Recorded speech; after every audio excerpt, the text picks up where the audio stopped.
नमस्कार, आप देख रहे हैं न्यू इंडिया न्यूज नेटवर्क। मैं नेहा द्विवेदी आपके साथ।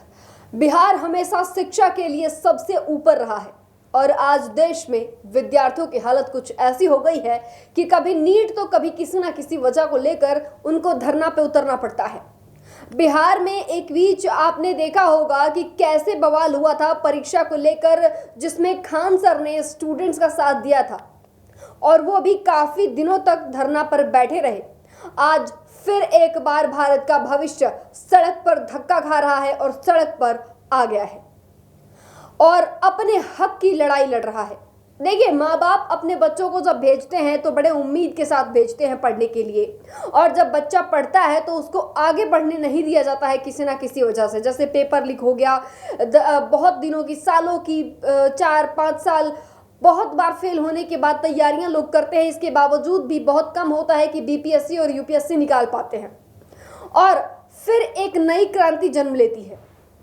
आपको बता दें कि जिस तरह बिहार में शिक्षा को लेकर लगातार घोटाले सामने आते हैं, नीट को लेकर भी कई बार बिहार बदनाम हुआ है और अब फिलहाल तो जो खबर सामने आ रही है बिहार से, वो दरअसल सप्लीमेंट्री रिजल्ट को लेकर हुआ है, जिसमें विद्यार्थी शिक्षा मंत्री का घेराव कर रहे हैं। चलिए आपको बताते हैं कि क्या है आखिर सप्लीमेंट्री रिजल्ट।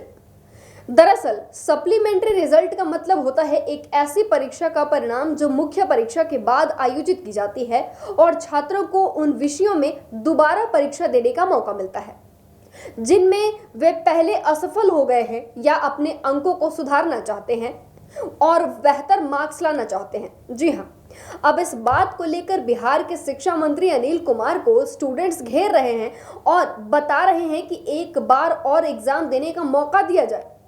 बीपीएससी अभ्यर्थियों का पटना में धरना प्रदर्शन जारी है। बीपीएससी TRE 3 के अभ्यर्थी सप्लीमेंट्री रिजल्ट जारी करने की मांग को लेकर पटना में लंबे समय से धरना दे रहे हैं, लेकिन अभाग्यपूर्ण बात यह है कि सुनवाई अभी तक नहीं हो रही है, सिर्फ हिदायतें दी जा रही हैं। इसी क्रम में बुधवार को आंदोलन अभ्यर्थियों ने शिक्षा मंत्री सुनील कुमार को घेर लिया। दरअसल वह पटना में राजकीय उर्दू पुस्तकालय के नए भवन के उद्घाटन कार्यक्रम में पहुंचे थे। कार्यक्रम के बाद जब वह बाहर निकल रहे थे, उसी दौरान अभ्यर्थियों ने उनकी गाड़ी का घेराव किया।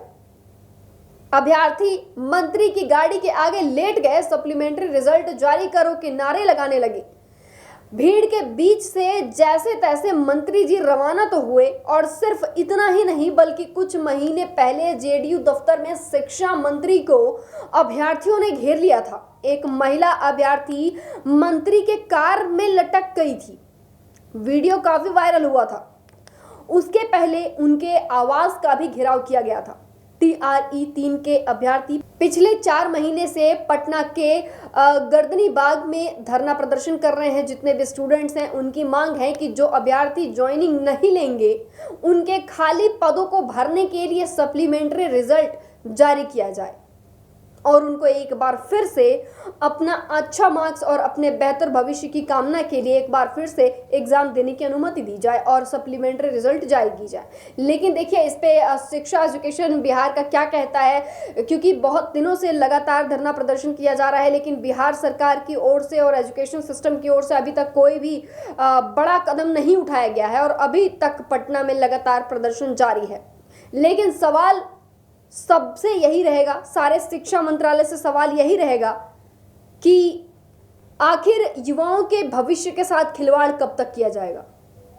आखिर कब तक उनके भविष्य पे ऐसे सवाल खड़े होते रहेंगे। देखिए, खान सर ने बहुत पहले एक बहुत अच्छी बात कही थी कि शिक्षा मंत्रालय, अगर मुझे शिक्षा मंत्री बनाया जाता है तो मैं कुछ नहीं कर सकता, क्योंकि शिक्षा मंत्री कुछ नहीं कर सकता।